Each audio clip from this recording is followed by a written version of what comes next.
Could I ask you some more questions? Of course. I also find our dialogue stimulating. What can you tell me about voodoo? Historical voodoo, or the voodoo currently practiced in the city? Tell me about historical voodoo. Very well. I will start at the beginning, Mr. Knight, and will go on from there at your prompting. Sounds good. As you may know, voodoo is a grassroots religion formed by the mixing together of many different African tribal religions and Anglo religions, such as Catholicism or Protestantism. In other words, it is a religion born of the African slave trade, but African slaves were imported not only by the United States, but also into the West Indies, where the French and Spanish ran plantation islands. Prior to 1803, the New Orleans area was owned by France. The French Creole in those days owned many African slaves. But the Creole did not permit their slaves to gather, giving no chance for voodoo to breed here natively. The Creole also knew enough about the corrupted pagan practices of the West Indies slaves to ban the importing of slaves from that region. Tell me about current voodoo. Many people think of voodoo in terms of magic spells or gree-gree. That kind of practice is actually called hoodoo, and is only a part of true voodoo. Voodoo, the religion, has a strong following in New Orleans. In fact, it is growing quite rapidly. There are several voodoo churches or temples in the city, and others all across the United States. African Americans see it as a tradition all their own. Whites, and there are many in their religion, are attracted to it because they think it is exotic. I, personally, am more interested in the history of voodoo. Some of the new movements are copying Haitian or even African voodoo, but it is the voodoo of New Orleans that I find so intriguing. What exactly is hoodoo? Hoodoo refers to magic folk traditions of the South. Hoodoo is a bastard of voodoo. Many of the gree-gree are similar, but hoodoo does not have the religious aspects of voodoo. What do you know about the voodoo murders? The killings in the newspaper? I know that they have nothing to do with true voodoo in New Orleans. What do you think of New Orleans? It is the only city in the United States as far as I am concerned. Do you know anything about snakes? Ah, you have perhaps noticed the museum's snake, Mr. Knight. They are beautiful creatures, do you not agree? And the tourists seem to associate them with voodoo. What can you tell me about St. John's Eve? It is one of the important ceremonial nights in voodoo. Do you have any idea what Cabri sans Corps means? I fear my French is not all it should be, Mr. Knight.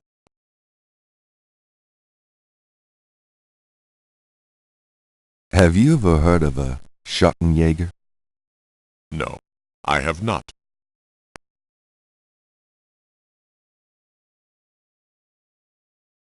Tell me about yourself.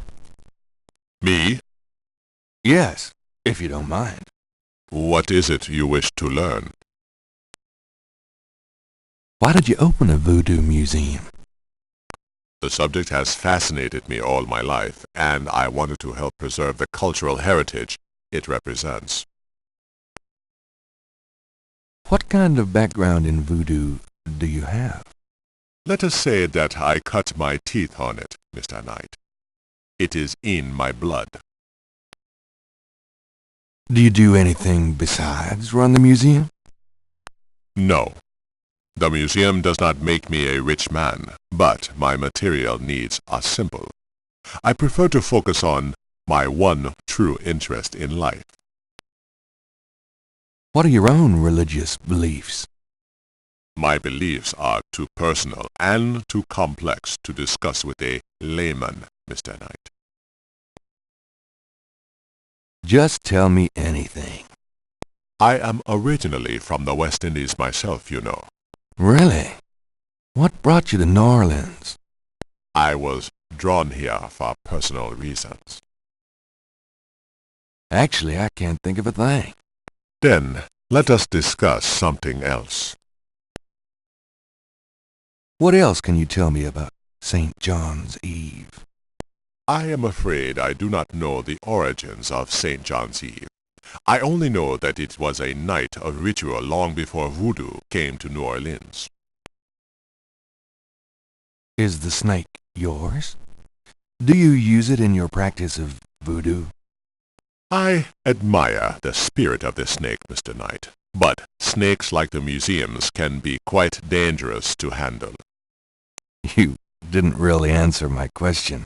I think I did, Mr. Knight. So, how did voodoo come to New Orleans? After the Louisiana Purchase, American legislators relaxed regulations. Slaves were permitted to gather. The Americans also removed the ban on West Indies slaves. Around the same time, a slave revolt occurred in Santo Domingo, what is now Haiti. Between the lifting of the ban and the Haitian revolt, West Indies slaves began pouring into New Orleans. Some of them were free people of color, freed or escaped slaves. Some came with their white owners who were fleeing from the revolt. What happened when the West Indies slaves got here? They brought voodoo with them. The native slaves were more than enthusiastic about embracing it. It gave them power, Mr. Knight, if only in the form of a communal bond. Among the first meeting places were the Bayou St. John and the shore of Lake Pontchartrain. The early voodoos were heavy snake worshippers, worshipping the one they called the Great Zombie. Tell me more about historical voodoo. By 1817, the voodoo activities were beginning to cause fear among the white slave owners. An ordinance was passed to forbid slave gatherings except in designated public areas at designated times. The time was Sunday afternoons and the place Congo Square. The slaves and free people of color gathered to dance simulations of their voodoo dances right in sight of Creole society. Of course, they also continued to meet in private for the real thing. Tell me more about historical voodoo. There were a variety of kings and queens at first, voodoo priests and priestesses. But from about 1830, a single power emerged. This was a voodoo queen named Marie Laveau. Marie Laveau ruled voodoo in New Orleans for many years. Tell me more about Marie Laveau. There were actually two Marie Laveaus, mother and daughter. Most people thought they were the same woman. Her continued youth added to the mystique. The original, the mother, was also known as Widow Paris. It was she that began the empire. When the Widow Paris began to practice, there were many voodooans in the city. By 1830, she was voodoo queen of all New Orleans. Tell me more about Marie Laveau. The Widow Paris was a hairdresser for rich Creole ladies. She also paid household servants to spy for her. Between the two, she knew everything about everyone who mattered in New Orleans. She was not above using her information to appear psychic, to intimidate, or even to blackmail. You sound as though you admire her. For a black woman in the mid-1800s to gain power is an incredible thing, Mr. Knight, however she achieved it. Tell me more about current voodoo. There are many voodooians in New Orleans. They often do business selling gree-gree, telling fortunes, providing luck, and, occasionally, misfortune. Perhaps you would like to meet a voodooan. We refer those who seek a deeper experience with voodoo to a local practitioner, Magentia Moonbeam. Sure, I'd love to meet her. She lives on the corner of Orleans and Dauphine. I will call her and tell her you might stop by. Great, thanks.